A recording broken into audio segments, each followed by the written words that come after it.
Ieri, oggi, domani. È il futuro, se no non l'avremmo fatto.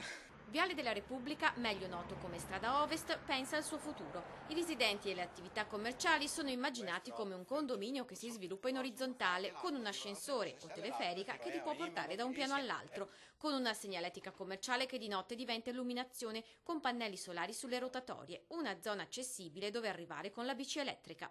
Stiamo con i piedi per terra, non riusciamo a fare le cose piccole e andiamo a progetti fantascientifici. Però serve una visione per partire. Comunque intanto si comincia da un protocollo d'intesa tra i comuni di Treviso e Villorba. Si pensa alla messa in sicurezza della strada e alla sua illuminazione. Insieme bisogna pensare a come, in primo luogo, secondo me, metterla in sicurezza e poi lanciare tutta una serie di iniziative virtuose che consentano a Strada Ovest di tornare a essere quello che è sempre stata, cioè un cuore pulsante, un centro vitale. Un master plan da fare condiviso coi cittadini e poi passo passo la realizzazione dei primi progetti. Spostare il baricentro e pensare ad una città allargata. Noi come amministrazione andiamo da sempre in questa direzione, pensando ad una ampia, ad una grande Treviso che coinvolga appunto i comuni contermini. Per recuperare denaro si parte dall'energia. Dotandosi di una fornitura di energia pulita certificata come fa Kasugana,